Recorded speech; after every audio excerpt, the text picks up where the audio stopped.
All right, so today is the last session, class of these sessions, and we'll continue hopefully. And second part should be more joyous than this, but it's Yirmiyahu.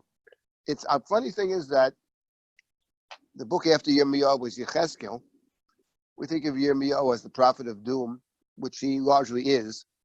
But the truth is that Yechezkel is much more depressing, in the sense that about the first 24 chapters or so, there's virtually nothing good. He says. I mean, it's it's here with Yirmiyahu, it's not the case. And even though the first many chapters have, he repeats himself many times, are prophecies of destruction, but interspersed in these chapters, there often are statements of hope and some positive statements, etc. So anyway, I thought that for today we will look at two things. One is just to look at chapter 18. And the second is, last week what we looked at was, among other things, the end of chapter 17. Because the end of chapter 17 has the prophecy about the Shabbat. And we saw two other places in the Bible where there's a interesting discussion about Shabbat. One is in Yeshayahu, two places in Isaiah. And then we have also at the end of Nehemiah, this whole discussion there and what he did to prevent desecration of the Shabbat in Yerushalayim. So that was an interesting discussion. That's the end of 17 of Yirmiyahu. So it comes out of nowhere. That's talking about the Shabbat. So I thought we'd look very briefly at the beginning of 17 as well, which, as it turns out, is one of the Haftarot. The Haftorah, I mentioned this last week, that's the end of 16 and 17 is the Haftarah. And then we have chapter 18. Nice way to end. So let's start with 18 first. Start with chapter 18. Now, 18 and 19, those two chapters go together. They're actually a pair. And it begins the following way. This is chapter 18. Hadavar asher haya el Yirmiyahu me'et Hashem lemar. The word which came to Yirmiyahu from God. Kum v'yoradata beit hayotzer. Go down. Yotzer is one who fashions things. So they translate here a potter. Go down to the potter's place, the house of the potter. And there I will impart to you my words. One of the things we've seen in Yirmiyahu is that very often his prophecies are identified with a certain place, specifically the temple. A lot of his prophecies are prophecies about the temple. It's interesting, by the way, that among other things we have seen in Yirmiyahu, in the first part of the book, I mentioned this a couple of times, is that on several occasions, God says to Yirmiyahu, do not pray for the people. It says 3 times in the first few chapters, do not pray for the people, do not entreat me, I'm not going to listen. And then later in the book, when Tzidkiyahu, one of the chapters where the king Tzidkiyahu appeals to Yirmiyahu, he also doesn't pray for him. So there's something about the book in which Yirmiyahu is told specifically not to pray. And that's in particular interesting because many of his most significant prophecies, we saw this last week, are going to the temple. He goes to the temple or the temple gates and he issues his prophecies. Now the temple, as defined at least by King Solomon defined the temple as a place of prayer. That was one of the big innovations of Shlomo. That instead of the temple as being a place of sacrifice, it's also a place of sacrifice, but he's the one who just defines the temple as a place of prayer. And other prophets, Yeshayahu, Beiti Beit Tfilah Yikarei L'chol Hamim, but the one who actually describes at great length the temple as a place of prayer is Shlomo. It's already prefigured in the Bible by somebody else, one might say, who converts the temple from a place of sacrifice to a place of prayer, and that, of course, is Chana. That's the first chapter of Shmuel. She goes to the temple, her husband's busy with his sacrifices, and she's davening. And the priest seems taken aback by this. I think she's drunk, whatever, but so that's interesting. She goes to the temple and she prays. In any event, it's, I think, striking that in the book of Yirmiyahu, where the main prophecies that he gives are in the temple, at the same time he's being told by God not to pray. So it's interesting. It's almost a way of saying that if you put those two things together, that the temple as we know it ceases to be. Now, it doesn't cease to be yet in the book of Yirmiyahu until it's actually destroyed, and the description of destruction is, quite clear in the book. That's a distinction between Yechezkel and Yirmiyahu. That in Yirmiyahu, it describes the destruction of the temple when it's actually destroyed. It gives the whole genealogy, the chronology, and all that. In Yechezkel, which is an interesting feature of Yechezkel, maybe someday we'll study Yechezkel, who knows? But Yechezkel, what's interesting is that the temple is destroyed before it's destroyed. You have in Yechezkel one of the most striking chapters in the Bible, where Yechezkel was transported to the temple. Yechezkel's in up north. He lives in up north, but he prophesies both about the people living up north in exile. He's in exile, but he also prophesies about Jerusalem prior to the destruction. And in one of the most striking chapters, he's transported to Jerusalem, and it's an unbelievable chapter. He actually is commanded by God to observe. He's an observer, and he observes that how God leaves the temple. Among other things, the kruvim, the cherubs who are above the ark. Yechezkel starts in chapter 8 through chapter 11, and he actually looks, and the kruvim leave. In other words, we think of the kruvim as an imitation of imitations. It's a very artistic creation. The cherubs above the ark, but in Yechezkel, they're actually kruvim, and somebody comes down from heaven, and they sort of get in the chariot, and off they go.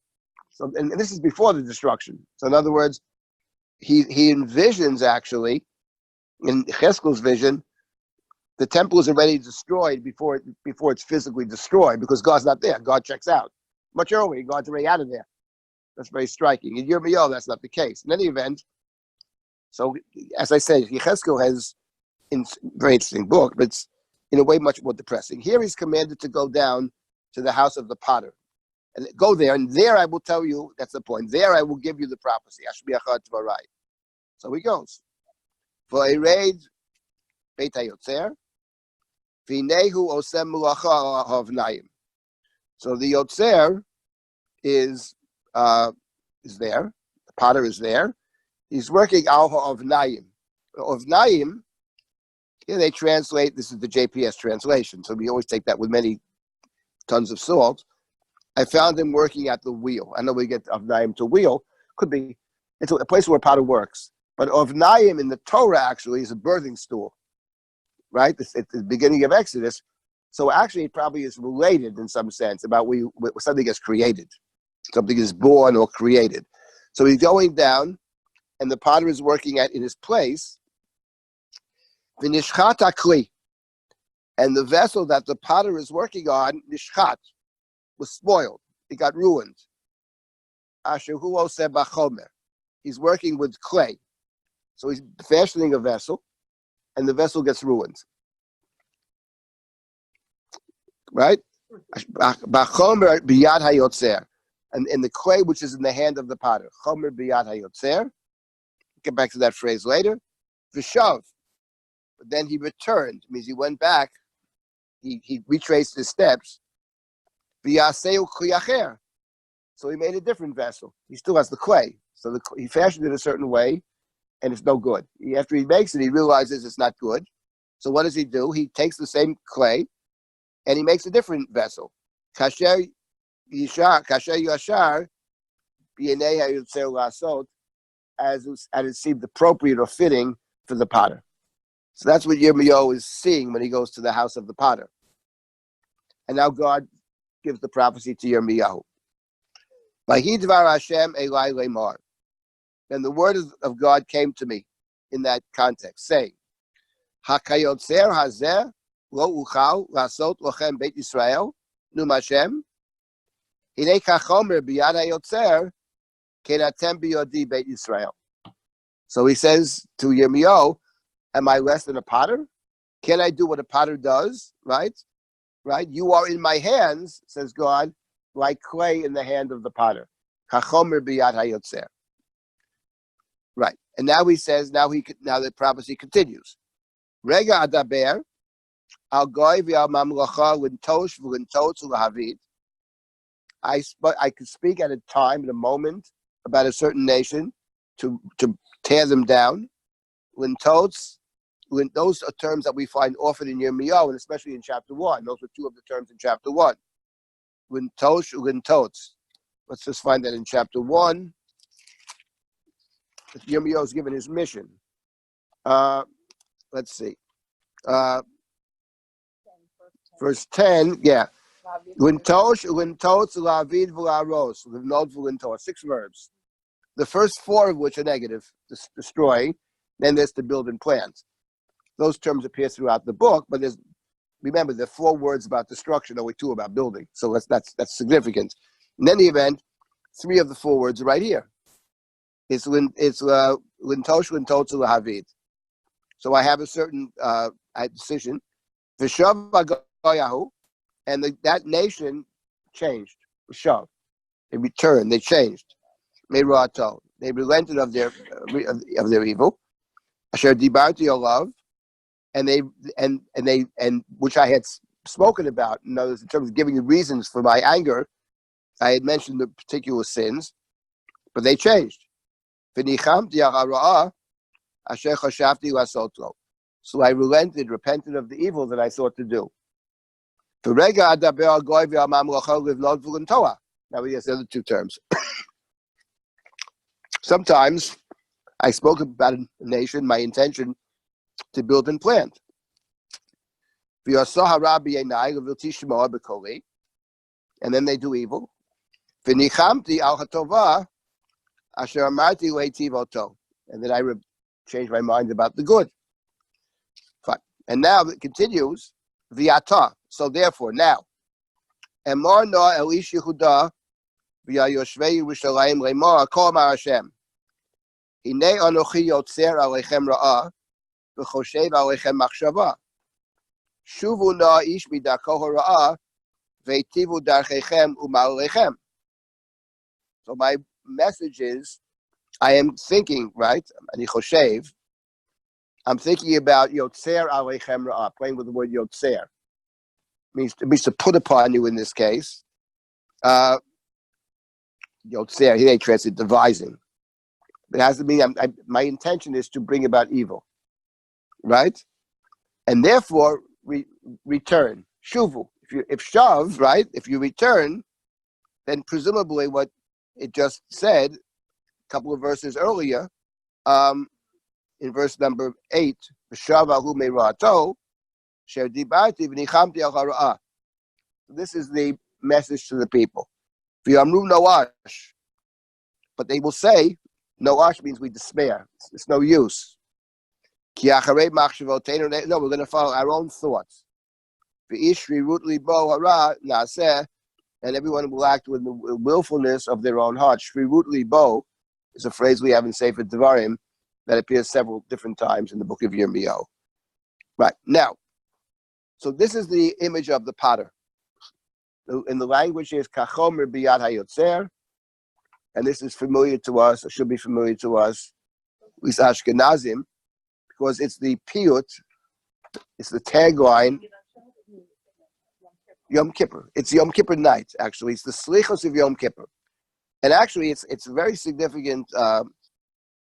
The slichos service consists of the repetition of the attributes of mercy, Hashem, Hashem, Kerachim, V'chadon, but they're recited after a poem. And the way it works on Yom Kippur, actually general slichot, but the main slichot were written for Yom Kippur, is that of all the poems we recite, one of them typically is singled out as the main one. And that one is recited responsively. So Yom Kippur Eve, after we daven Ma'ariv, we begin slichos. First we introduce it with Yahweh Tachlunenu, and then we say slichos. And Yom Kippur Eve, the Ashkenazim say three poems. After each poem, they say Kel Melech Yoshev Akisei Rachamim, Hashem Hashem Kerachim V'chanun. What are the 3 poems we recite Yom Kippur night after Yahweh? Remember? The first one is Slachnu Hashamos Ufishnei Lumecha. It's an Aleph base. Slachnu Hashamos Ufishnei Lumecha. That's the first one. The second one is starts with the words Omnam Kain. Omnam Kain Yetzer Sochin Banu Bocha Hastek Ratzedek V'Yom Salachti. So the tagline of the second one, the first one begins with the word Slachta. The second one begins with the word Salachti, ends with the word Salachti. So that plays off the dialogue between Moshe and Hashem in the book of Bamidbar. Slachna Ravono Abba Zekagodo Chastecha, with Moshe's request of God after the Meraglim story. Vayomer Hashem, Salachti Kidvarecha. So the two poems that we recite Yom Kippur night, the first two, play off the dialogue between Moshe and God, in which God again tells Moshe again, you praise to God with the Yud Gimel Midot. Not all 13, but basically Yud Gimel Midot. His variation on Yud Gimel. Then you have the third, which is the main poem of Yom Kippur night for the Ashkenazim, which starts with the words Kihine Kachomer. Kihine Kachomer Biyad HaYotzer. Right? The tagline is Labrit HaBeit V'Yaltefen L'Yetzer. Right? But Hine Kachomer Biyad. Then there's a whole list of different images about we all like clay in the hand of a potter is how it starts. Then it has a whole bunch of different images. Wood with like glass with the glass maker and all this thing, right? And the tagline is Labrit HaBeit V'Yaltefen L'Yetzer. So Kachomer Biyad HaYotzer, Kihine Kachomer Biyad HaYotzer, right? Here you have in verse number 6, Hine Kachomer Biyad HaYotzer Kenatem Biyadi Beit Yisrael, right? Right? We say Kenanachnu Biyadcha in the poem that we say is Slichos. Anachnu Biyadcha, there's Chesed Notzer, Labrit HaBeit V'Yaltefen L'Yetzer. It's interesting that I don't want to get too immersed in this because it's very interesting, but the poem that we say Yom Kippur night, here it says Hine Kachomer Biyad HaYotzer. We say Ki Hine Kachomer Biyad HaYotzer. We have the key. What is the key, actually?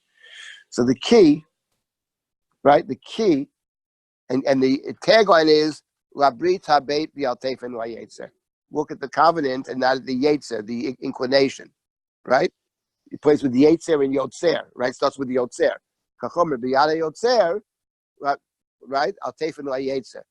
What's the key? So the key I have suggested in the past, the first two piyutim we say Yom Kippur night, Salachna and Salachti, play off Moshe's request of God in the story of the Meraglim for forgiveness. It starts with Hashem, Erech HaPayim V'Rav Chesed, right? But the third one, the one that we say responsively, Kachomer Biyad HaYotzer, that I think also plays off a dialogue. Because Moshe said to God, after God tells Moshe he can get the second tablets, Moshe says to God, right? What's supposed to go there? Yelech Hashem b'kirbeinu. Ki am kshe'orefu. Ki am kshe'orefu, which means either despite the fact or dafka because. I think it means because. We need your help because we are stubborn. And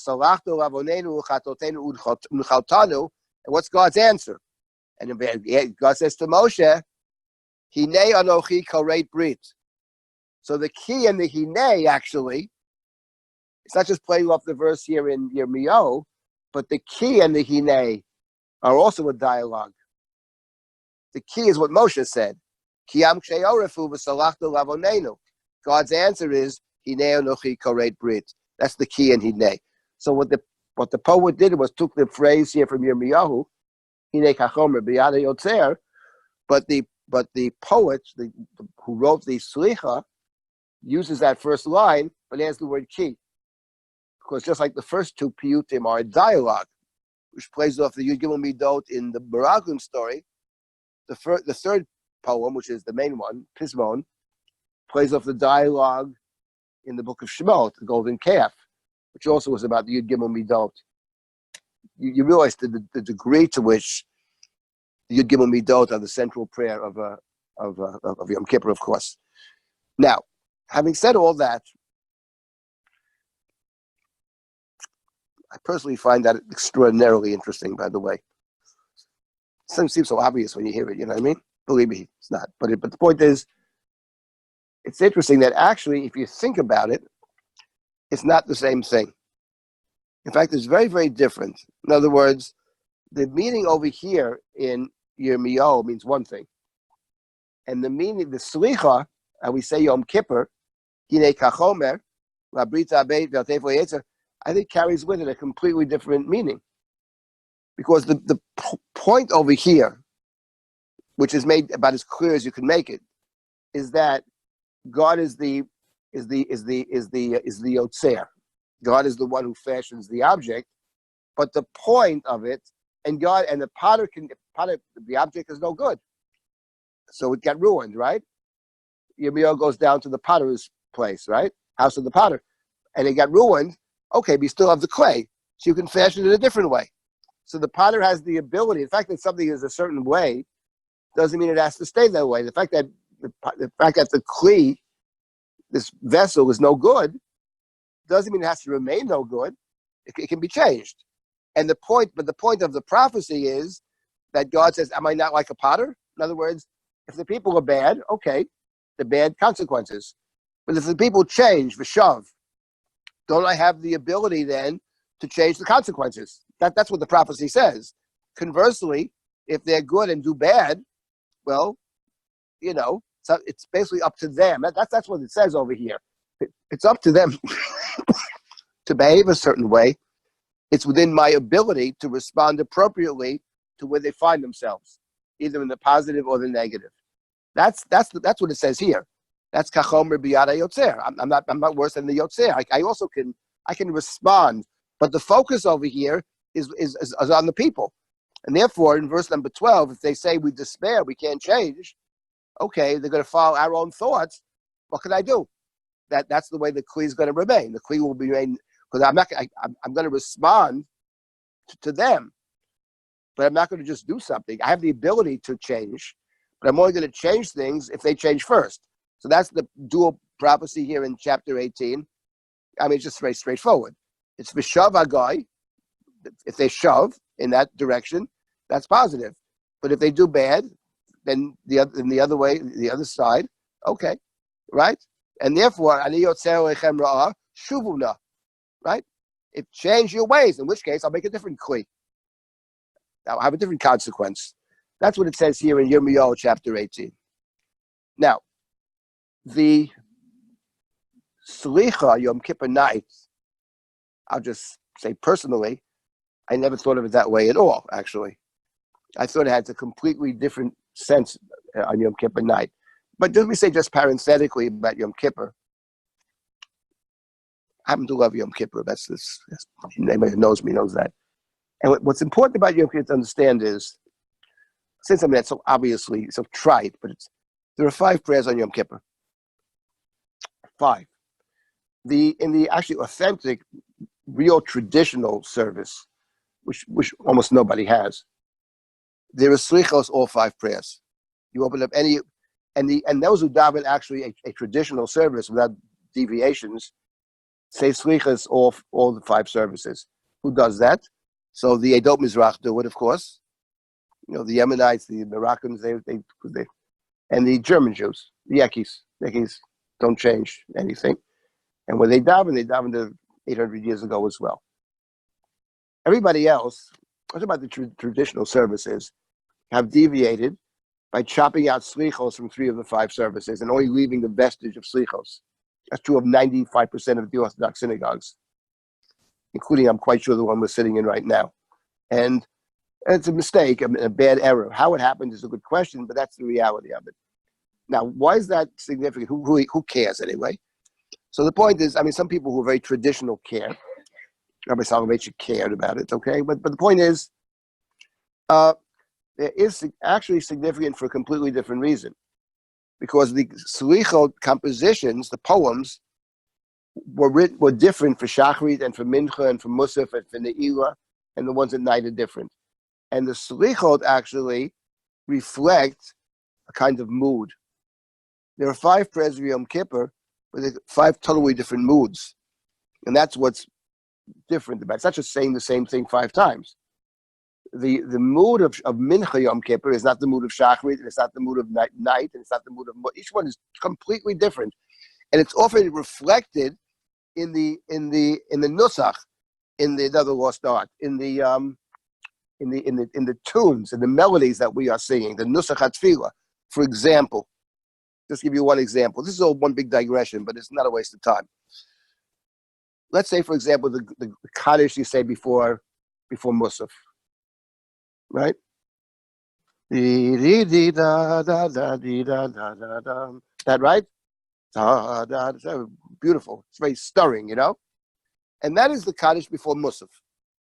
Because the truth is, if you think about Musaf, what feel of Musaf, which is very long, Musaf is a very unique prayer, and it's a great drama. I mean, at the heart of Musaf, you have the high priest entering into the Holy of Holies, a place of enormous danger.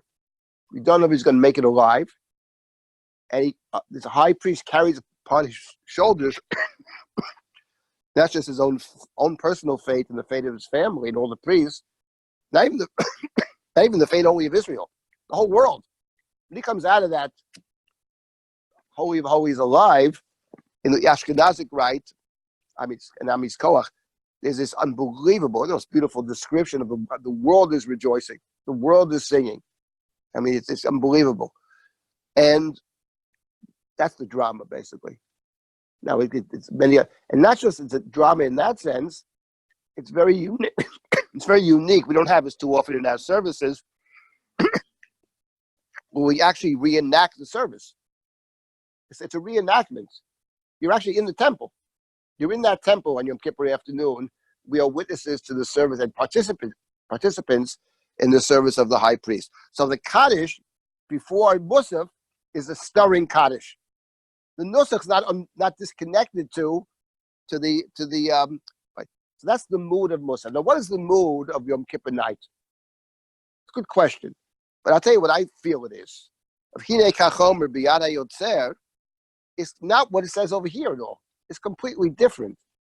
Yom Kippur night, there's a sense of, which is very unusual for Jews, a sense, I would say, serenity, actually.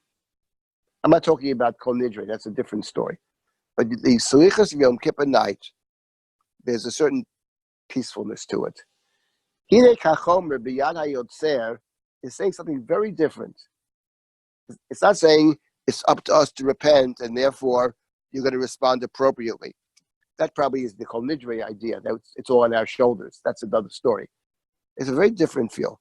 We are in your hands. We are in your hands. We're in God's hands, actually. And if you actually believe you're in God's hands, it gives you a certain sense of security. There's nothing else to want. I'm in God's hands. It's kind of surrender, actually. And that's what Kinei Kachomer B'Yad Rabbi. We're in your hands. It's not about us doing. We are looking to you to help us, to look to the covenant. Don't think about the way we are, our inclinations, etc. We're human beings. We're fallible human beings. Well, we are in your hands. That's the focus of Yom Kippur night. So I think actually, even though in Yirmiyahu it means one thing, but I think in the Yom Kippur service, it's not that surprising, it carries with it, I think, a bit of a different meaning. And actually, I was thinking that the idea of God being the Yotzer, which means the creator, a Yotzer is one who fashions something. In the Torah, in the first creation narrative, the word is bara. God created something. God speaks. There's no sense whatsoever in the first chapter of the Torah that God is working very hard. God's not working at all. It's without any effort whatsoever. God speaks and it is. But in the second creation story, it was different. In the second creation story, God is represented in very human terms as one who works. And there the operative word is the word vayitzer, actually. And not just the word vayitzer, to form something, but even the verbs. Vayita Hashem Elokim, God plants the garden. Vayatzmach, God causes it to grow. God takes the human. Vayanicheyu, and God is walking in the garden, right? It's a very different image of God in the second story. And there the word Yotzer comes into play. God works, right? God doesn't simply say, let there be a human. In the second case, God is gathering the dust or whatever it is, right? And it's blowing into the... So the point is that's the Yotzer. That's the Yotzer. God fashions whatever. Now this theme of the Yotzer is found, and I don't know how it relates to it. Maybe Yirmiyahu is addressing this by an earlier prophet. He's actually earlier in our canon as well, and that's Yeshayahu. There are many commonalities of Yeshayahu of language, so it's not, who knows, but it's quite possible that he was one of his rabbis. It's not inconceivable, either directly or indirectly. That he. Okay, thank you. So, if you take a look at Yeshayahu, last week we saw 2 chapters from 56 and 58. This is chapter 64. It's not one of the Haftarot, but it's chapter 64 of Isaiah 64. Let's see what this is. In this translation, it's 993. Right, so it starts with describing a revelation. The revelation where God performs all these wonders, right? And this powerful God who does these wonders. Verse number 5. V'anehi katomei kulanu uchebeged idim kol tzidkotenu. V'navel ke'olah kulanu, ka'oleh kulanu, avonenu karuach isaunu. I'll just read this translation. It's not, JPS is not always precise, but it's always very pretty. So it serves that purpose. We have all become like an unclean thing, our virtues like a filthy rag. We are withering all like leaves. Our iniquities like a wind carry us off. V'yein korei v'shimcha, mitorer lahachzik bach, ki estarta panecha mimenu utzmugenu b'yad avonenu. Yet no one invokes your name, rouses himself to cling to you. You have hidden your face from us and made us melt because of our iniquities. So that's who we are. We're basically pretty hopeless, actually, suffused with sin. And now verse 7, V'yato Hashem avinu ata. But now God, look now, you are our Father. Anachnu hachomer, v'yato yotzreinu, u'maaseh yodcha kulanu. We are the clay, and you are the potter. We are all the work of your hands. Al tiksof Hashem ad ma'od, v'yal la'ad tiskar avon, hein habetna tis amcha kulanu. So it's, to me, the translation here is, but God, you are our Father. We are the clay, you are the potter. We are the work of your hands. Be not implacably angry, O Lord. Do not remember iniquity forever. Look down to your people, to us all. And the point here is habetna, right? In the poem we say Yom Kippur night, it's right. Labrit habet v'altefen layetzer. Don't look at the way we are and our inclinations, but rather we are in your hands. Mold us as you see fit. And that, I think, is actually the language may be closer to Yirmiyahu, but the idea is much closer to here in Yeshayahu, chapter 64.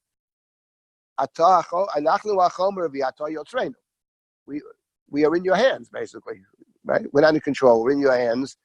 Do to us as you will. They'll fashion us in a way that is appropriate, and don't consider the fact that we are suffused with sin. Al tiskar avon, right? Don't remember our errors forever. Habetna, rather look at us. Amcha kulanu, which in the language of the poet, labrit habet v'altefen layetzer, which is essentially what Moshe is saying after the golden calf. It's one way to read it. Okay, we made mistakes. That's true. We're still your people. We're still your people. And that's the focus, I think, of Yom Kippur night. So it's interesting how you have, I mean, among other things, how in our liturgy, we have certain texts.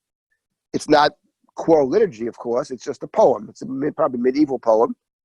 But the medievalists also are drawing upon the biblical verses. And which ones they draw upon, one might say how they fashion the verses themselves, is very interesting. At its core, most of our davening is based on biblical verses that we all know. That's clear. 90% of it is that way. But it's interesting how it's used. And also interesting, what is the what is the mood here? What is the, apart from the words, what is the idea of that we're trying to get across? How do we see ourselves Yom Kippur night, as opposed to Yom Kippur morning or afternoon or Musaf or Ne'ilah? Each one is very different. And that's, I think, very important. And the Slichot actually help with that. The Slichot get us to think more about the overall conception, the overall idea of the day. Okay, so anyway, that's what I wanted to say about chapter 18. And As we have it and now ignore it to a great extent. but we don't ignore those, I think. I mean, at least we say those. Yeah. We don't say them. I do, but we don't say them typically in Shacharit, in Mincha, and Musaf. And they're very different, actually. And they're very interesting, yeah.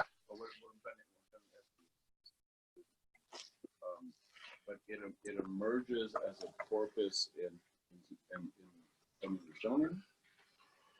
The Slichot, we know the Slichot we know they exist. It probably, we don't know when it first began. We do know that Slichot of the earliest Sidurim we have, which is Amram Golem Siddur, it's Amram and Sadia, there are Slichot there. So we know they are basically, the truth of the matter is that I think most scholars believe that we say the Slichot service we have today, which starts Saturday night before Rosh Hashanah for the Ashkenazim, and the Sfarim start even earlier. That's all secondary. That's all derivative. The actual Slichot were written primarily for Yom Kippur and for the 10 days of repentance, for Aseret Yemei Tshuva. There you have the real Slichot. And we even see this today, by the way, leaving Yom Kippur out of the equation now, that the Slichot for Aseret Yemei Tshuva are longer for the Ashkenazim than the Slichot that are recited before, outside of Erev Rosh Hashanah, which is another situation, but they tend to be longer. They're much more robust, as it were. So, but the main Slichot were written for Yom Kippur, clearly, and the story that is recalled over and over again is the golden calf. And that's what Moshe responds. The ego is the story lying behind Yom Kippur. So these are the verses in Yirmiyahu 18, and the verses in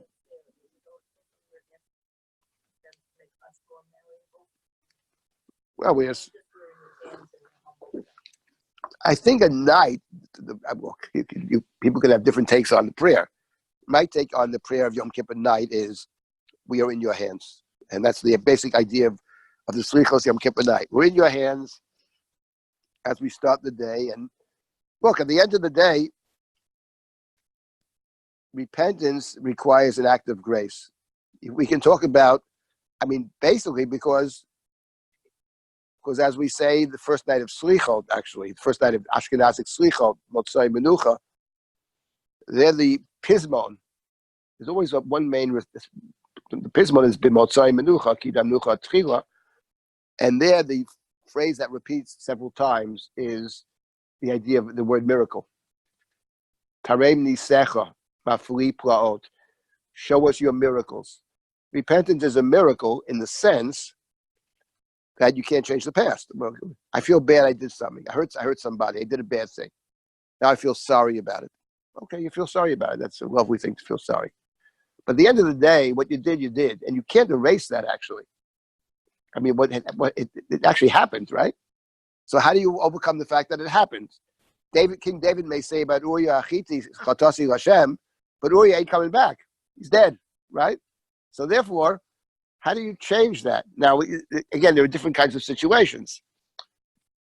You might say it changes you. Sometimes the recognition that you did wrong moves you in a different direction. Now, not to repeat it again or to try to make up for it in some way, etc. So to that degree, tshuva actually can move you to a higher level. But the other side of the coin is, but whatever you did, you did. So the first night of Slichot is the idea of miracle. Harem nisecha mafli plaot. It's a phrase that repeats, and it's a recognition of that it's an act of grace. So it's certainly, on the other hand, the other side of the coin is, which is called nidre, that we're not just sitting around waiting for a miracle to happen. We feel we have a responsibility. That's the idea of confession, changing our ways, doing better, etc. That's another whole, and we have the ability to change ourselves. That part I think is very Jewish, very true. We're not a hopeless case. So different texts, when you read different texts, you come across with different impressions. Here in Yirmiyahu, there's no sense that we're a hopeless case. Hopeless only in the sense that, for whatever reason, we refuse to acknowledge the reality, but we're capable of acknowledging it because that's what it says. You can do it. You choose not to. We want to continue our path, okay? Then the consequences follow. So that's a different story. Okay, that's the first point I wanted to make about chapter 18. Now, by the way, it's interesting that chapter 18 has a twin chapter, which is chapter 19, which I'm not going to get into, but chapter 19 is very similar to chapter 18. It begins virtually the same way. This is on this translation, 1057. Ko amar Hashem, haloch v'konito bakbuk yotzei cheres. So here God commands Yirmiyahu to buy a jug of potter's ware. Now, in this case, the jug is already made. It's a finished product. It's not right. And Yirmiyahu was commanded over here to speak the words of God. And then in verse number 10 of chapter 19, V'shavarta habakbuk li'nei anoshim ha'ochim otach. You have to take the jug and to smash it. And when you smash it, in verse number 11, it says, say to the people, right? Say to them, Chomar Hashem Tzvaot, Kacha eshboret ha'amar zeh v'tir hazot, kasher yishboret kli ha'yotzer, asher lo yuchal leherafeh. Right? We're going to smash you the way one smashes a potter's vessel, which can never be mended. So here the message is the opposite. Here it's basically, I'm going to smash you the way he goes down to the potter once again. The difference is that in the first instance, the vessel is not, it's still clay. In the second instance, it's already made. So there's nothing you can do about it. It's finished. It's a finished product. In the first instance, it's not a finished product. I guess one might say that, looking at it psychologically, as long as we see ourselves not as finished products, there's hope for us. Once we consider the fact, once we think of ourselves as, well, this is the way I am, this is the way I am, for the most part, that's not helpful in terms of ourselves. I would add to that, however, just to counter it in a certain sense, since we are studying the book of Breshit, that whereas it's probably never a good thing to say about ourselves, this is the way I am, it probably is a good thing to sometimes in life say about somebody else, this is the way she is. And that you have in the Chumash, actually, in the story of, it's coming up in a couple of weeks, Yehuda. When Yehuda stands before his Yosef, he doesn't know it's Joseph. And Joseph has maneuvered everything to get Binyamin, for whatever his reasons, to take Binyamin with him. And the rest of you can go home, he says, go back in peace to your father. And this guy who stole my goblet, Binyamin, he plants the goblet in Binyamin's sack. And then Yehuda steps forward. But Yigash love Yehuda, and one of the great speeches, it's a very brilliant speech. He doesn't actually ever say Binyamin is innocent, by the way. He never claims that. That's not his point. But his point is that if you take this child, however old Binyamin is, who knows? We discover later he has, I think, 10 children. But the point is, he's a child in the story. If you take this child, you will impact upon this old father of ours, whom you seem to be interested in for some reason. Because Joseph keeps asking about Yaakov. How's the old man? Is he still alive? And all that. So Yehuda picks that up. Says, well, if you kidnap this boy, you're going to kill our father. Because, and then he just says, why? You have to understand, my father said to us, my wife bore me 2 children. One of them is gone. This is the only one left.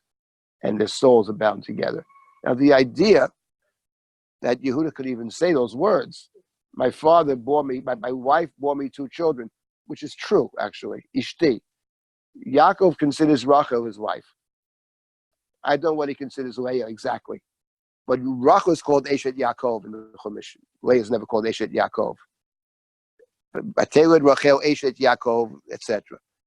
The fact that what Yehuda is saying there is something very, I think, very important. He says, we have a father, and this is his life, basically. And he loves one woman. And it's not my mother, he says, Yehuda, right? But that's the one he actually loved. And And that's the way this guy is, basically. For better or for worse, you could say it shouldn't be this way, it shouldn't be this way, but that's the way the person is. And we're never going to change that about that person. Now, Yaakov himself, by the way, amazingly enough, at the end of the day, when he blesses his family, he picks out the institutions of leadership, which are the priesthood and the kingship. He gives to Leah's children, and he's buried with Leah. He's not buried with Rachel. That's all as Israel. What? But that's as Israel, not as Yaakov. True, okay. But the end of the day, in terms of his destiny, which is Israel, in terms of how he sees his destiny, he loves Joseph. He gives Joseph a terrific boy. Joseph's absolutely necessary for the family and maybe the most talented, and we can't live without Joseph. That's all true. Yaakov himself, though, the way we're talking about himself, he loves Rachel, clearly, but the point is, he sees his own place in a certain way.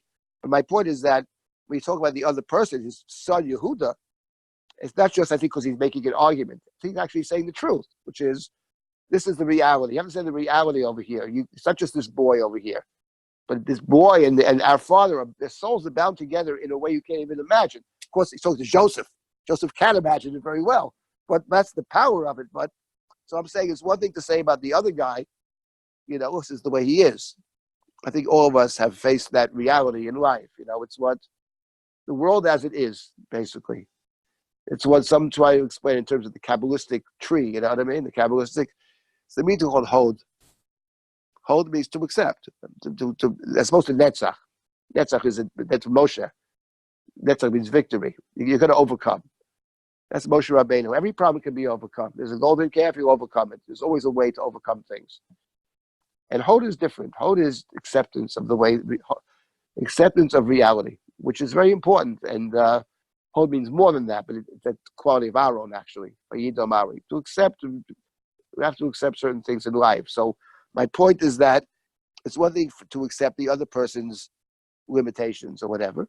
But I think if we get to a place where we accept our own limitations too quickly, that's when you get in big trouble, because then you become the cheres, which is already formed. And that's broken, that's smashed. But as long as we remain in this status of clay, kachomer, that's another story, because it's never finished. The story's not over yet, right? Anyway, okay.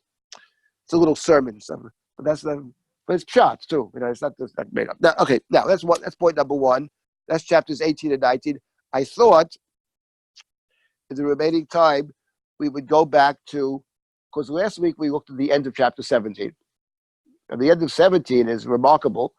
Suddenly, out of no place, out of nowhere, it's all about Shabbos. Yes, sir. I just had a question because I was reading a little ahead in 18. The word sha'arirut, is that just the same as shrirut, or I've never seen it? Might be a play on it. It means horror. Yeah. Sharut, right? Yeah. It appears several times in the book. Sharurit, Sharura. It's usually translated as terror or horror. How do they translate here? Horrible thing. Yes, right. You're asking if Sharurit, I don't know if etymologically it's related to Shrirut Libi, but it wouldn't surprise me if it's related to it. Shrirut Libi is a term that we have in Sefer Dvarim. Shrirut Libi Elech, about Svot Haravat Hatzbeah, and that pasuk is used by Yirmiyahu in many places, because there it's also about the bitter herbs. I'm going to give them Rosh V'La'ana, appears in Yirmiyahu several times, actually. So it's a good point. It may well be connected to that Shrirut Libi, which is a very central phrase. I don't know. I don't know. In any Yodea. It's a good question. It's a word that appears in Yirmiyahu several times. I've never seen it elsewhere. It doesn't mean it doesn't appear. We can check it out. It's easy. Record, it's very easy. Okay. I did want to get to one other point here. What time is it now? It's plenty. 10:30? 10:30. Okay, plenty of time. So, yeah. So I wanted to pick up on the first part of chapter 17. We did the end of 17, but I thought it would be nice to end with the first part of 17. So the first part of 17 actually is one of the haftarot. In Yirmiyahu, there are several of the chapters are actually haftarot. Several. I think it's 7 or 8 of them. Of course, the two of them before Tisha B'Av are from Yirmiyahu, but there are others as well which are much more hopeful. Haftarahs of consolation we'll get to, hopefully, maybe we'll resume. So this Haftarah, this is the Haftarah of the end of, I mentioned this last week, it's the Haftarah of Bechukotai. It's the Haftarah of the last parsha in the book of Vayikra, which talks all about Shemitah. I suggested last week that the parsha at the end over here about Shabbos, even though we don't read it as part of the Haftorah, but the broader context has to do with Shemitah, which is the Shabbos of the land. Shabbat Lashem, right? So the Shabbat, and not only that, in chapter 17, we have chapter 17, look at verse number 5. Kol Amar Hashem. Kol Amar Hashem. Orur HaGever Asher Yiftach Ba'adam. B'sam Basar Zro'o. Umin Hashem Yosur Libo. So cursed is the one who has faith, who puts his faith in the human being, right? Umin Hashem Yosur Libo, but turns away from God. Such a person who has faith only in the human being, but not in God, will be like an arar barava, a bush or something, maybe a cactus or a bush in the desert. V'lo yereki avotov, and won't sense when good is coming. V'shochan charerim b'amidbar, will dwell in hot places, scorched places. Eretz b'leicha v'lo teshev, the barren land with no inhabitant. That's the one who has faith only in the human. Baruch HaGever Asher Yiftach B'Hashem, v'Haya Hashem Yiftacho. But blessed is the one who has faith in God, and God is in God. This person trusts alone, right? Such a person, in contrast to the first one, is V'Haya Ki Eitz Shatur Hamayim, V'Yuval Yishalach Sharashav, V'Lo Yireh Ki Yavo Chom, V'Yaleh Ranan, Uv'Shnat Batzoret Lo Yidag, V'Lo Yamish Me'asol Peri. This one is like a tree planted by water, not the desert, sending forth its roots by a stream. It does not sense the coming of heat. It's not concerned about the heat. Its leaves are ever fresh. It has no care in a year of drought. Not worried about the drought for this year, because it thinks long term. It's going to be better next year. The Lo Yamish Me'asol Peri, it doesn't stop yielding fruit. So this is the contrast between the one who has faith in the human. But in contrast, Baruch HaGever Asher Yiftach B'Hashem. So, yeah. A little bit strange because you did the first and the second phrase as if they meant the same thing, and it seems quite clear that the second phrase is it's theurgy. That if you trust God, God will be your trust. Right. I mean, I actually just read it from the JPS. Right. Now, what's interesting is, first of all, just as an aside, that this is part of the Haftorah of Parshat Bechukotai, and I think it's always interesting to think why they chose this particular text for the Haftorah. And I think, as a general proposition, we have to be careful with this, not to limit ourselves to just the one phrase or something like that, but to think more broadly about the whole Haftorah. What is the Haftorah about? Now, over here, it strikes me that these verses, which are familiar to us, Baruch HaGever Asher Yiftach B'Hashem, V'Haya Hashem Yiftacho, which has been added on to the Birkat HaMazon, at least in the Ashkenazic rite. So, yeah, if you think about the Shemitah, which is the Shemitah is the reason that we are going to be exiled from the land in the book of Vayikra, is the failure to observe the Shemitah. That's explicitly stated in Parshat Bechukotai, chapter 26. And it's this main subject of chapter 25, which is all about the Shemitah, the Yovel, etc. And the Shemitah, mitzvah of Shemitah, is unique in the Torah in this sense. First of all, you have Shemitah in Vayikra, and you have Shemitah in Deuteronomy, in Dvarim. You also have the Shemitah, but they're different. The Shemitah in the book of Dvarim does not mention at all explicitly anything to do with the land. Doesn't mention the land at all. At the end of 7 years, you shall have a Shemitah, and this Zed Dvar Shemitah. This is what you do in the 7th year. You are to release the other person from debts. Shamot Kobal Mashayada Shayashem, where he goes to Treyu. So there's a release of debts. If someone owes money, borrowed money, owes money, then at the end of and didn't pay back, when the Shemitah comes, at least at the end of the Shemitah year, the debt gets canceled. That's known in the tradition as Shmitat Ksafim. It never mentions in Dvarim anything about the land. Conversely, in the book of Vayikra, It doesn't mention anything about the cancellation of debts. It talks about not working the land during the 7th year of the Shemitah, and also not working the land in the 50th year, which is the Jubilee. 7 times 7, 50th year is the Yovel. So they're two Shemitahs. Two Shemitahs. Now, we're not getting to the question of what that signifies, but here is what is interesting about the two, which is that in both of these two disparate descriptions of Shemitah, the Torah says something very unusual in both of these two places, which is what? Right, exactly. In each of the cases, the Torah raises the question about someone who's going to ask the question, how can we keep this mitzvah? This mitzvah is too difficult. We can't keep the mitzvah. We're not going to work the crops in the 7th year. And remember, the Jubilee year, you have two back-to-back years, actually. Because the Jubilee year, the 50th year, okay, it's once in the Yovel, as we say, but it happens every 50 years. But leaving that out, every 7th year. So that how can we survive as an economy, right? How can we survive? So God, the Torah says, don't worry about it. I'll give you blessings for 3 years. And in the book of Devarim, exactly the same question. Don't think to yourself when the 7th year is coming, because it's on calendar. So let's say it's the 5th year of the cycle. You're going to say to yourself, if I lend money to so-and-so, there's only a year left to pay back. Am I going to lend the money? I lose all my money. Probably he has 6 years to repay it. He only has 1 year, right? Do not think that thought, right? Hishamalecha, right? Devar bliyal, the evil thought in your heart, right? Right? Right? I'm not going to lend the money, right? Don't lend the money. Don't worry about it, says God.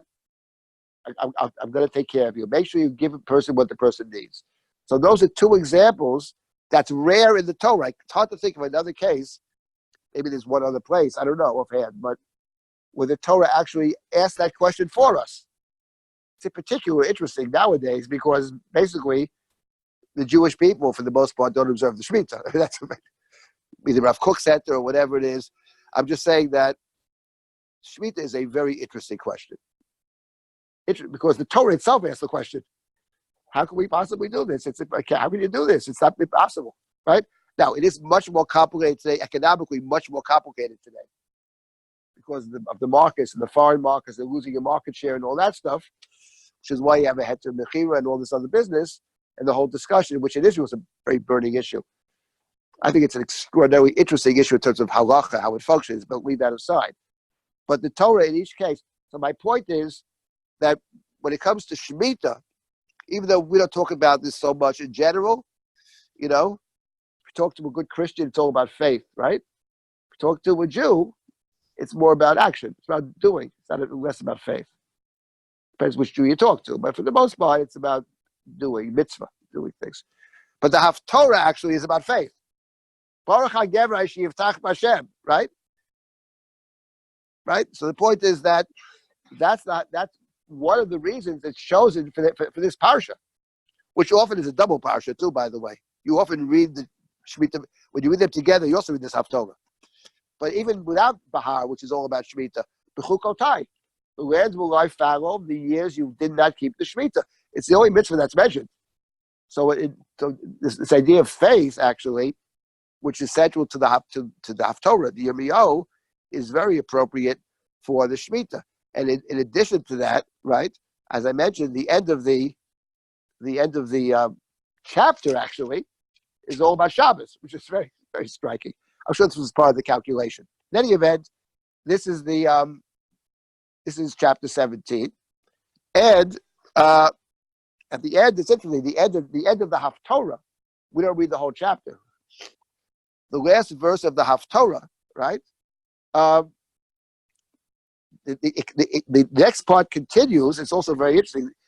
Beginning in verse number 9 of chapter 17, the heart is devious. It is perverse. Who can fathom it? Ani Hashem choker lev bochen koyot latet leish kidrachav kifri ba'alotav. Says God, but I, God, says I probe the heart. I know what people are thinking. I search the mind. So it's not just about faith actually over here, but it's also about one's thoughts, one's beliefs, one's intentions. It's not just about the focus here is not on the action per se in these verses, but in terms of one's being, one's thinking. How is one thinking? What is one's trust in? What is one's value system? One might say, etc. So that's interesting. And at the end of all this, the Haftorah ends, right? We talk about those who have faith in God. Mikveh Yisrael Hashem. It's a shrine of God, right? But Mikveh Yisrael means hope, actually, right? Mikveh. Oh, they have hope over here? Okay, hope, right. The hope, God is our hope. God is our mikveh. God is our hope, right? Right. And the last verse, right? Rifa'eni Hashem ve'erofei, hoshieni ve'yivasheya, ki ti'ati ata. Oh God, heal me and I will be healed. Right? Rifa'eni Hashem ve'erofei, hoshieni ve'yivasheya, which is in the singular over here. Me, singular. In the davening is the plural. Right? The prayer we have in our Shemona Esrei, Rifa'enu, heal us, right? Rifa'enu Hashem ve'erofei, hoshienu ve'yivasheya, is simply taking the verse in Yirmiyahu, which is the last verse of the Haftorah, actually, and putting it in the plural form. And it's interesting that Rifa'eni Hashem ve'erofei, hoshienu ve'yivasheya, ki ti'ati ata, in the verses in Yirmiyahu, this is very interesting, is not referring to a person who's sick in our classical sense, right? If Hashem Erofei is talking about a connection to God, heal me and I will be healed, right? Means give me the ability to correct my ways, to restore my faith, right? In the davening, it takes on a second meaning as well. I don't think it could contradict the other meaning, right? How is it feel? How is it in this? Let's see. We have chodein, tubat tshuva, redu, and then there's refreinu Hashem ve'erofei. Yeah, so could well be that in the davening too, it has a secondary sense of heal me and I will be healed in terms of spiritual healing, not just physical healing. But it's interesting how once again how the creators of the prayer book use these verses over here. So this is the Haftorah of Bechukotai, Bahar Bechukotai. And what's interesting here is something else, actually. So the two other points.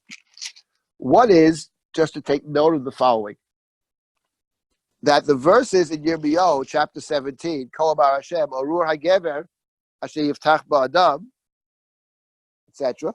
That's in verse number 5, and 6 is comparing that person to a bush in the desert. And then you have in verse number 7, Baruch HaGever Asher Yiftach B'Hashem, V'yu Hashem Yiftacho, and that person is compared to an Eitz Shotul Almayim. Correct? Now this distinction between Baruch HaGever and Or HaGever, is this familiar to anybody from another place? No, Baruch and Arur you have. But I'm saying this exact language. Or HaGever, Baruch HaGever? No one? Anybody?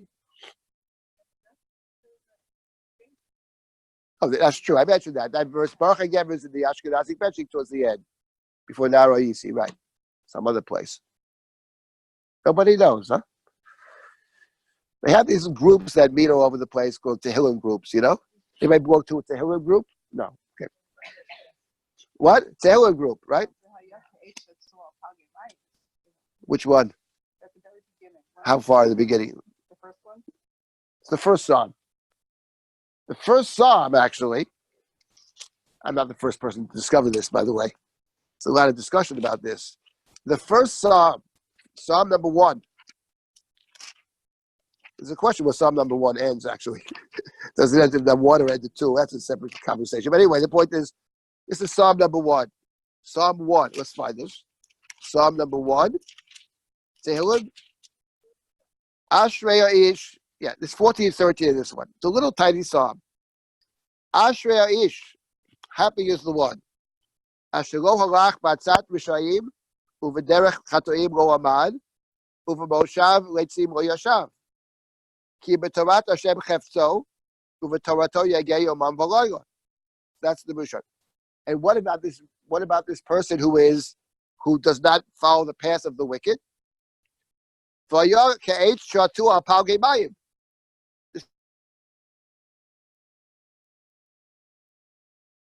person will be like a tree planted. So this person, the very first psalm we have, it starts with the person who walks in the right path, doesn't not walk in the path of the wicked. And that person is like an Eisha to Apagayim. And in verse number 4, but the wicked are different. They are like the chaff that the wind blows away. The first psalm contrasts, the very first psalm, contrasts the righteous, doesn't call them righteous, does not walk with the righteous. And it's exactly our description in Yirmiyahu. And then you have the Rishayim, the wicked are different, and they are like chaff that the wind blows away. So what's interesting is to think about, that maybe for next time when we start again, to think about actually the difference between these two descriptions. They're obviously very similar, but yet I think there's a difference between them in terms of the focus, in terms of what they're trying to say to us, etc. That would be an interesting exercise for us. Let's look at the verses in Yirmiyahu, chapter 17. Or HaGever and Baruch HaGever, Palgemayim, in each case. In Yirmiyahu, the wicked ones, that's different. Arar ba'arava, lo yireki avotov, shachad charerim. Here it's Kamot asher titfenu haruach, titfenu ruach. So that's whether Yirmiyahu actually, whichever Psalms, which is earlier or later, I don't know. But clearly, it strikes me that they're playing with a similar idea, but taking it in different directions. But this contrast, which is very striking, it's the very first psalm that we have in the Tehillim. Anyway, just want to make that observation, which is not my observation. Others have made it. And the question is what to make of it, which will be a very interesting discussion to see the difference between them. I didn't want to make one other point, though, to end with a nice note of Yirmiyahu. We want to end with we always want to end on a positive note. So it strikes me later on, there's a very, very significant chapter we have touched upon, which is chapter 31. Chapter 31 is one of the chapters of consolation in Yirmiyahu. Beautiful chapter. And there are several points of great interest in chapter 31. Hinei yamim ba'im. Days are coming. Time is coming. And it says in chapter 31 that I will make with the house of Israel a new covenant. A brit chadashah, a new covenant with Israel. Not like the old covenant that I made when they left the land of Egypt, but I'll make a new covenant. And what is the difference between the new covenant and the old covenant? These are actually very interesting verses because the Jews and the Christians read them differently. They're very interesting verses. Here you have the term Brit Chadashah, by the way, New Covenant, or they call it New Testament. That's where it's coming from. They call it Brit Chadashah, actually. Christian Bible, they call it Brit Chadashah. It's Yirmiyahu's language. Now, before we get to what he actually says, chapter 31, you see it? No. Oh, I mean, yes, that's Yirmiyahu 31. It is Yirmiyahu 31, but that's the beginning of it. I'm at the end of it. Verse 31. Chapter 31, verse 31. 31. Right. That's where it starts. 31. So this is very, very famous, actually. This is the Brit Chadashah. And the difference between them is the fact. Before I get to the difference between them, I want to point out something about chapter 17, which is the chapter we looked at today, together with 18. And chapter 17 begins with the following verse, which is part of the Haftorah. Chatat Yehuda ketuvah bi'et barzel b'tziporen shamir. Charusha al ruach libam u'karnot mizbechotehem. Here they translate, the guilt of Judah is inscribed with a stylus of iron, engraved with an adamant point on the tablet of their hearts. By the way, shamir, they translate here as adamant. I never knew adamant was a noun until I was reading Yirmiyahu, right? So-and-so was very adamant.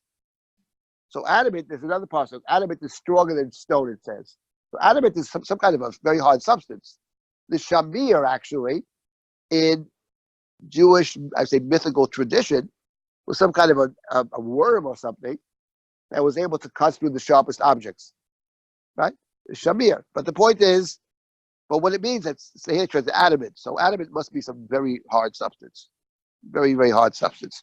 In any event, the sin of Judah is engraved on their hearts, right? That's what Yirmiyahu says.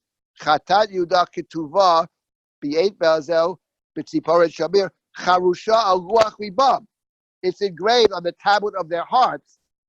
U'karnot mizbechotehem, whatever that means, the horns of their altars. But the point is, why it's engraved on their hearts.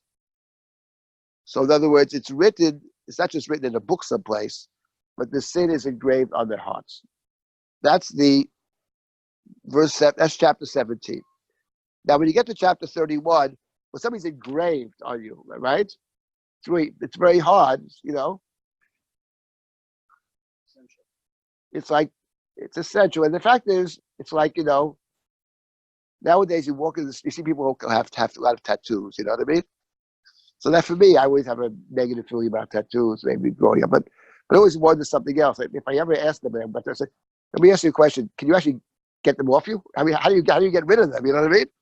I don't know if you can or you can't, but that you can't do it. It can be removed. Okay, Baruch Hashem. But that always bothered me, because people write stuff on their body, and then 5 years later you actually regret it.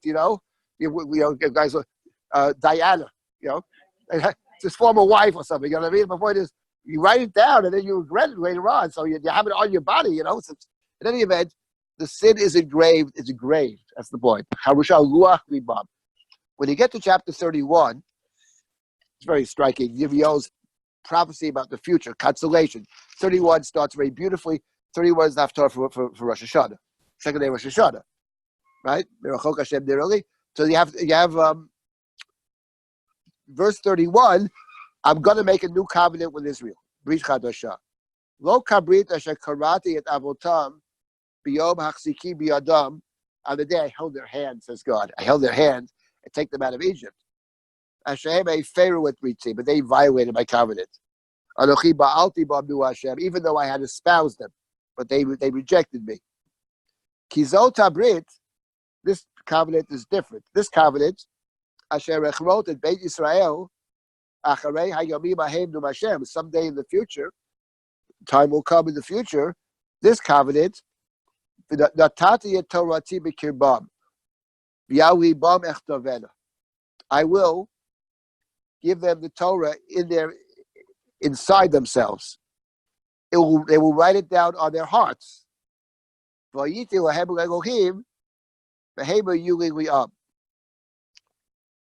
they will truly be my people at that time.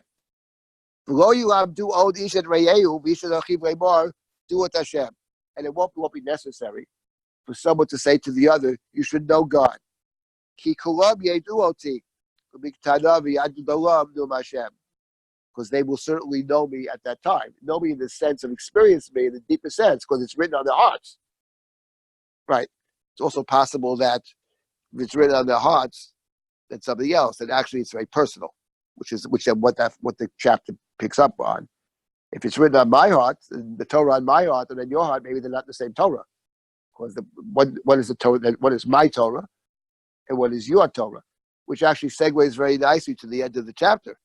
Because at the end of the chapter, Yirmiyahu says that in those days, the children will not suffer for the sins of the parents. Everybody has their own responsibility.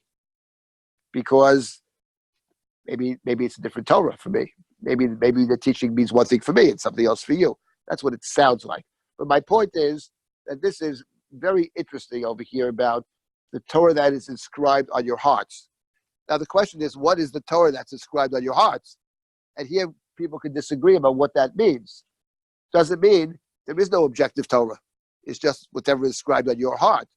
What does it mean? Oh, there is a Torah. It's just instead of being written down in a book or in a scroll, it's written down in your heart. So there still is the Torah. It's not the abolition of law, as it were. It's not just feelings. There is an actual Torah. But the actual Torah, in terms of interpreting that Torah, understanding that Torah, that's very personal. So everybody has to understand the Torah, but there is an objective Torah. Therein lies, I think, the great dispute between the Jewish reading of it and the Christian reading of it. For the Christians, the Brit Chadashah means there's no Torah, basically. It's just about your heart. It's about your faith, your belief, etc., which I don't think is the best reading over here. It sounds to me like there is a Torah, and some kind of objective standard or set of rules, etc., but it's also personalized. In any event, I just thought we could, just to conclude, which is to say that in chapter 17, in the Haftorah that we read on end of the Vayikra, it also talks about what's on your hearts. There's Chatat Yudah Ketuva, right? Charusha Ruach Libam Ukanot Mizbechotehem. So the idea that something becomes deeply yours, deeply ingrained in you, one might say, right? It's ingrained in you. It's personalized. It's actually part of you, part of your essential nature. And then in chapter 17, that's very problematic, because how do you get rid of it? Actually, how do you release it from yourself when it's actually part of yourself? That's the good question. But in chapter 31, in a prophecy about sometime in the future, days are coming. Yamim ba'im nu b'Hashem, in the consolation. So I will make a new covenant, and there it's not like the one I made when I took your hand and took you out of Egypt. Take your hand means like you are a child, basically. You need me to help you out. But this is different. In the future, sometimes maybe we walk side by side, or you walk with me even if I'm not there, and that's the consolation, part of the consolation of chapter 31, which is a chapter of enormous importance, I think, in the book. All right. Anybody have any questions? I'll stop at this point then. When are we starting? Yeah, we're starting either the very end of January or the beginning of February. I have to check and see the calendar. It'll be Wednesdays again. And didn't want to. Yes, I didn't want to ask that next Wednesday, which is not this Wednesday. Next Christmas is 25th. We have a big program at Lincoln Square Synagogue. It's about religion and ethics. There are 3 speakers. Should be very interesting. There's Professor Reinhold from Yeshiva University. It's a it's always an important question. It's become increasingly central in people's minds about halacha, about ethics, about how the two work together or don't. I think that's a very central question for religion. And we have 3 people who will be addressing the aspects of that question. So everybody's invited to come. You have to register for it. It's free, actually. Just before you close, Yirmiyah. Yeah. Covenant implies both parties. Yes, it does. But this idea seems to remove anything from the part of Israel, because God is doing it all. He's putting it in their hearts. Yeah, but they right. Internalize it. Right. I don't think it's. No, it is internalized. It's different from the first covenant, right. Because it doesn't need to be internalized. Right. It is internalized. It is internalized. Okay, something, I think you asked a question which is very important, actually even more significant maybe than even you realize. It's a very deep question, and it touches upon a difference between, because this prophecy is found in Yechezkel also, more or less. So next time maybe we'll start with that. If you remember, we'll start with exactly this question and the difference between Yechezkel on one hand and Yirmiyah on the other. I do think there's a difference between them. The question is always to the point. I think what you're suggesting is closer to Yechezkel, actually. I don't think Yirmiyah intends that, but we'll talk. So thank you very much. Yes. Yes. Yeah, it's true. We do. That's right. No, of course, right. The Tachanun has a slicha aspect to it, by the way. First of all, the Eidot HaMizrach, start with Yigul Midos. Yes, even and in Israel, everybody says it. And even you see the language of Urachim is also Slichos language. So it's derivative of Slichos somehow, but yeah. It's about the long Tachanun, right? Oh yeah, right. No, that's at the end. That's right. Yeah, the long Tachanun. The long Tachanun. Yeah, all right.